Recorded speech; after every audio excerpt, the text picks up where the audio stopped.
Did you know that one of the hidden reasons some seniors begin feeling forgetful, mentally slower, more confused, or less sharp may not always be aging alone? Sometimes the problem may be sitting right in the medicine cabinet, and that is a difficult truth for many people to hear, because medications are supposed to help us, not make us feel like we are losing our mental clarity. But in older adults, certain everyday medicines may slowly affect memory, focus, reaction time, alertness, and even the ability to think clearly from one day to the next. Now let me be very clear from the beginning. This video is not telling you to stop your medications. It is not telling you that every medicine causes dementia. And it is not telling you that forgetfulness automatically means Alzheimer's disease. But it is telling you something important. Some medications, especially when taken long-term, taken together, or taken at older ages, may contribute to brain fog, confusion, slowed thinking, and memory problems. And if nobody explains that possibility, many seniors end up blaming themselves, blaming age, or fearing the worst, when part of the problem may actually be medication-related. I'm Dr. Arthur Mark, and in this video, I'm going to walk you through 9 everyday medications that may slowly affect senior memory, what makes them risky, and what you should do before making any changes. Before I reveal the first one, do me one quick favor.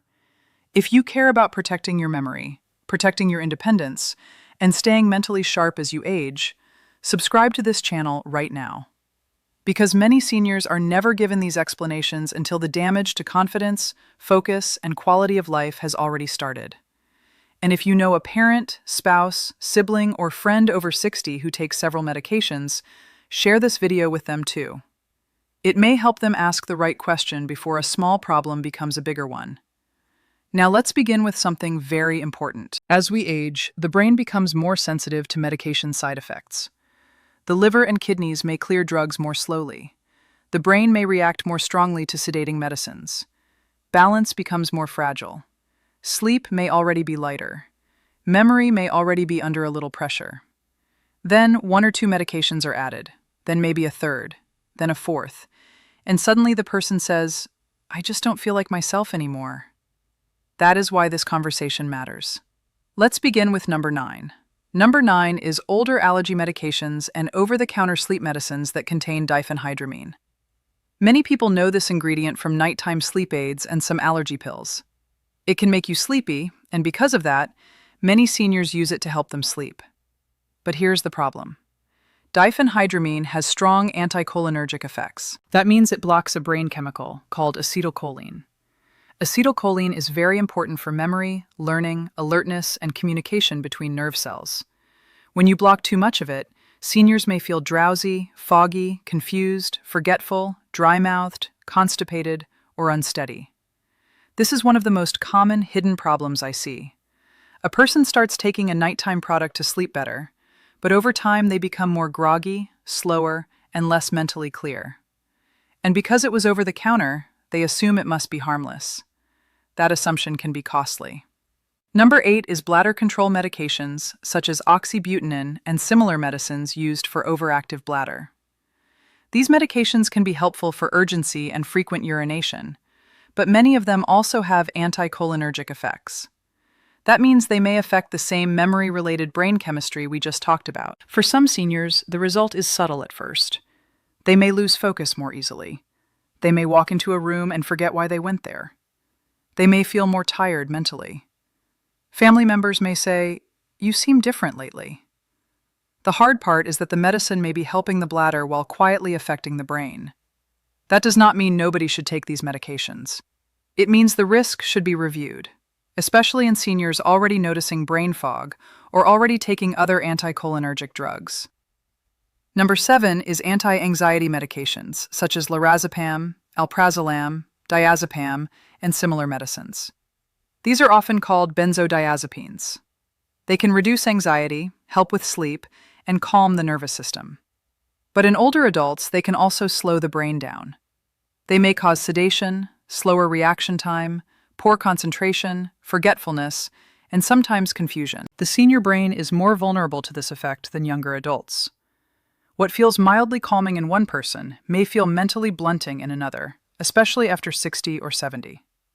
These medicines are also especially concerning because they may increase fall risk, balance problems, and daytime grogginess. And when a senior is tired, mentally dull, and unsteady, it may start to look like aging is accelerating, when in fact part of the picture may be medication. Number 6 is prescription sleeping pills such as Zolpidem and related sleep medications. A lot of seniors struggle with sleep. They wake up at night. They have trouble falling asleep. They feel exhausted.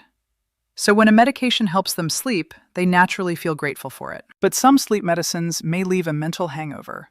The person may sleep, but the next day they can feel groggy, detached, forgetful, or less alert. In some cases, they may also have strange nighttime behaviors or poor memory of what happened during the night. This becomes especially problematic when someone already has mild memory complaints or already takes other sedating drugs. Better sleep matters, but sedation is not always the same thing as healthy, restorative sleep. That distinction is very important. Number 5 is opioid pain medications. These are strong pain relievers sometimes used after surgery, for chronic pain, or for severe physical discomfort. And while they can absolutely be necessary in some cases, they can also affect the brain in a noticeable way. Seniors taking opioids may feel drowsy, mentally slower, more confused, less focused, and less steady. Some also feel emotionally dulled. If the dose is high, or if opioids are combined with sleep or anxiety medications, the mental effects can become stronger. Pain itself can make memory worse. Poor sleep can make memory worse. Stress can make memory worse. Then a strong pain medication is added, and now the senior feels like their mind is wrapped in cotton. That can be frightening. Again, this does not mean pain should be ignored. It means pain treatment must be balanced with brain safety. Number 4 is muscle relaxers. Many people take these for back pain, neck tension, spasms, or injury-related discomfort. But muscle relaxers are often very sedating, especially in older adults. They can cause drowsiness, slower reaction time, confusion, grogginess, and poor coordination. And because many seniors already take medications for blood pressure, sleep, pain, or anxiety, adding a muscle relaxer can push the brain even further into a foggy state. One medication alone may be tolerated, but several together may create a completely different result. That is something families often miss. They look at each medicine separately and do not realize the brain is feeling the combined weight of all of them at once. Number 3 is certain older antidepressants, especially tricyclic antidepressants such as amitriptyline. These medications are sometimes used not only for depression, but also for nerve pain, headaches, and sleep. They can be helpful in some situations, but they are also well known for strong anticholinergic effects. That means they can affect memory, attention, alertness, and thinking, especially in seniors. They may also cause dry mouth, constipation, dizziness, and low blood pressure on standing. So now the person may feel mentally foggy and physically unstable at the same time. If a senior is taking one of these medicines and begins saying things like, "My memory just isn't what it used to be," it is worth asking whether the medication may be contributing. Not causing everything, but contributing. And that is an important distinction. Number 2 is medications for vertigo, nausea, or motion sickness, as well as certain sedating antihistamines used for these problems. These medicines are often overlooked, but they can strongly affect alertness and brain clarity in older adults. Some of them also have anticholinergic or sedating properties. A senior may take one for dizziness or nausea and then feel unusually sleepy, mentally slower, foggy, or confused. If that happens repeatedly, or if the person is already dealing with memory issues, the effect can be very disruptive. And because these medications are sometimes taken on and off, the connection may not be obvious. The person just says, "Some days I'm sharp and other days I feel off." That pattern should always make you think about medication timing. Now let's come to number 1, and in my opinion, this is the most important one of all. Number 1 is not one single medicine. It is the combination of several brain-affecting medications taken together. This is often called polypharmacy. A senior may be taking one medicine for sleep, one for pain, one for bladder control, one for allergies, and one for anxiety. Each doctor may have prescribed something for a reason, but when all of them are taken together, the total effect on the brain can become much stronger than any one medication alone. This is where people begin feeling like they are slipping. They forget names more often. They lose track of conversations. They feel less sharp in the morning. They become more tired in the afternoon. They walk more slowly. They feel less confident driving. They stop enjoying social situations because they cannot think as clearly. Sometimes the problem is not a single pill. Sometimes it is the pile. And that is why every senior should have a medication review from time to time, especially if memory changes are appearing. Now let me tell you something very important. Medication-related memory problems can be easy to miss because they often come on gradually. The person does not suddenly become confused overnight. Instead, the change is slow. They lose a little focus. They forget more details. They become more tired. They struggle more with names. They repeat themselves. They misplace items. They blame aging. The family blames aging. And nobody looks at the medication list closely enough. This is why I always tell families to pay attention to timing. Did the memory get worse after a new medication was started? Did the senior become more foggy after the dose was increased? Do they seem worse in the morning after nighttime medication? Do they seem duller after taking a certain pill? Those clues matter. Let me give you a simple real-world example. Imagine a 72-year-old senior who takes a nighttime sleep aid, a bladder medication, and an anxiety pill on difficult days. Over a few months, she starts saying she feels not as sharp. She forgets appointments. She repeats questions.